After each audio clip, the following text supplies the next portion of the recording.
Salut tout le monde, je vous fais un petit blog comme ça à l'arrache avec les moyens du bord. Donc d'avance désolé pour le son si j'arrive pas à le traiter et désolé si je bouge un peu trop la caméra, je fais avec les moyens qu'on me donne. Écoutez monsieur, je parle avec les moyens qu'on me donne, accordez-le-moi. Je vous l'accorde. Bien. Voilà, nous sommes amis, c'est bien. Écoutez, avant la fin de l'émission, j'aimerais... Donc petit vlog, j'avais envie de parler du concept de foi. Vous le savez, il y a plusieurs sortes de croyants. Une phrase classique serait de dire qu'il y a autant de manières de croire qu'il y a de croyants. D'accord. Et on a souvent parlé de la team Olivier Bonassi, ceux qui disent que voilà, il est rationnel de croire en Dieu, on a plein de preuves de l'existence de Dieu matérielles, et n'importe quel esprit, voilà, si t'es pas trop con, en regardant les indices par-ci par-là, tu arrives forcément à la conclusion que Dieu existe. Ok, c'est pas de ça dont on va parler. Moi, ici, je vais m'attarder sur les personnes qui disent que non, ils ne détiennent aucune preuve que Dieu existe. Il s'agit de foi. Il s'agit uniquement d'une conviction profonde qui ne se transmet pas, qui ne s'explique pas. On l'a ou on l'a pas. Ces gens-là sont même très souvent fort sympathiques et même très compréhensifs des athées. Souvent, c'est des gens avec qui on peut discuter rationalité parce qu'ils vont même être d'accord avec nos démonstrations par A plus B qu'il n'y a aucune preuve de l'existence de Dieu. Pas toujours, hein, mais ça arrive. Mais donc j'avais envie de m'attarder sur ce principe de foi qui parfois peut nous amener à un raisonnement circulaire. Et si vous aimez la rationalité, si vous aimez le rationalisme, le raisonnement circulaire n'est pas votre ami. Mais je m'explique davantage. Qu'est-ce que la foi, si ce n'est croire sans aucune raison ? Quand je dis sans aucune raison, je parle sans aucune raison rationnelle. Je ne veux pas dire qu'il n'y a pas des raisons qui poussent quelqu'un à croire quand bien même ce n'est pas vrai. Croire sans aucune raison logique, sans justification plutôt. Peut-être ça serait plus juste de le dire comme ça. Je ne suis pas, faut pas me sauter sur les termes, j'essaye d'être le plus précis possible. Ce que tu dis n'a aucun sens. Mon but, c'est d'essayer d'exprimer ma pensée. Pour ça que j'hésite pas à utiliser des synonymes pour que ça touche sa cible. Donc, qu'est-ce que la foi si ce n'est croire sans preuve ? Et il y a une chose que j'aime beaucoup dire, c'est que c'est un tour de force millénaire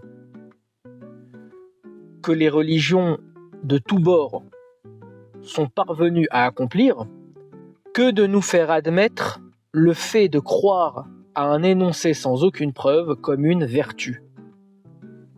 Estampillé foi. Homme de peu de foi est une insulte. Quelqu'un qui est sans foi ni loi, c'est quelqu'un qui est horrible. La foi est une vertu. Eh bien, c'est ça que j'ai envie de remettre en question ici. En quoi la foi est-elle une vertu ? Parfois, comme solution, entre guillemets, à l'athéisme, j'ai déjà entendu, mais il faut avoir la foi, il faut y croire. En gros, il faut y croire pour y croire. Je leur dis, mais pourquoi tu penses que Dieu existe ? Ils disent, mais j'ai la foi. C'est peut-être ça, si jamais vous êtes de ces croyants qui disent qu'ils n'ont pas de preuve de l'existence de Dieu, mais qu'ils ont juste un sentiment profond de vérité, de foi, eh bien, en quoi c'est une bonne chose ? En quoi le fait d'être sûr irrationnellement de quelque chose serait bien ? Peut-être que c'est bien que ça amène des choses positives dans le monde. Non.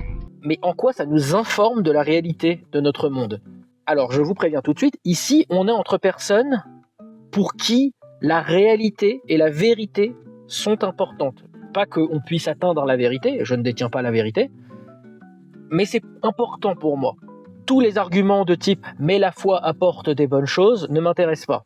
Quand je dis en quoi c'est bien d'avoir la foi, c'est si jamais on veut atteindre la vérité. Si jamais le but c'est d'atteindre la vérité. C'est dans ce sens-là que c'est bien. Okay, je dis pas est-ce que ça apporte des bonnes choses de croire à des fadaises. Ok ? Ici, on n'a pas envie de croire à des fadaises, et du coup, on a envie de s'approcher de la vérité. Ceux qui ont la foi, j'ose espérer, et je pense que c'est le cas, puisque ça a été mon cas, moi aussi, ceux qui ont la foi et qui ne cherchent pas à la prouver, qui disent, mais c'est un sentiment, ils ont un sentiment de vérité. C'est pas juste que ça leur fait du bien, ils ont un sentiment profond que Dieu existe, que c'est vrai. Et c'est la foi, et ils ont foi en cela.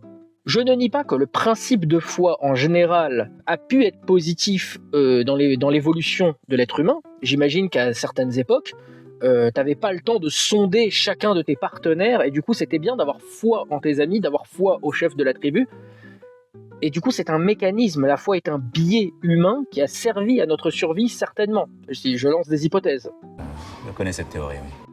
Et cet outil, la foi, la capacité à skipper le jugement, l'évaluation rationnelle des énoncés afin de gagner du temps dans nos relations sociales, cet outil, selon moi, est aujourd'hui détourné pour nous faire admettre tout et n'importe quoi.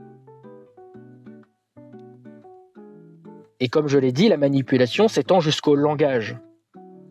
La foi, le mot, est doté d'une aura positive. Et c'est cette aura positive sur laquelle je vous demande de vous questionner et de vous remettre en question. Voilà, c'était une petite vidéo sans prétention sur la foi. En attendant de pouvoir produire des contenus un petit peu plus travaillés, je vous fais part de mes réflexions et je vous demande de réagir en commentaire si vous faites partie de ces personnes qui, rationnellement, sont limite d'accord avec les athées, mais ne peuvent pas se départir d'un sentiment de foi. Voilà, en gros, pour synthétiser, en quoi ce sentiment de foi nous informe, ce sentiment qui est en vous n'est pas juste un sentiment humain, et en quoi cela nous informe sur la réalité du monde. Pour les gens que ça intéresse, voilà, débattez gentiment en commentaire. N'hésitez pas à me solliciter aussi si vous avez des questions. Peut-être, je pense à faire prochainement une petite vidéo pour recueillir un maximum d'arguments pour l'existence de Dieu, pour ensuite en parler en live peut-être, réagir dessus et réfléchir à chacun des arguments. On va peut-être faire ça, sinon on pourra se mater des vidéos qui affirment qu'on a des preuves de l'existence de Dieu. Ça sera pour le second volet. Là je vais m'attaquer à ceux qui disent ne pas avoir de preuves. Dans un prochain temps on pourrait s'intéresser du coup aux preuves en question, et qu'est-ce qu'elles valent, et pourquoi, si jamais je suis athée aujourd'hui, c'est que aucune de ces preuves n'a suffi à me convaincre. Il faudrait que je l'explique. Bref. Donc voilà, petite vidéo. Petite vidéo. Je vous souhaite le meilleur et à une prochaine.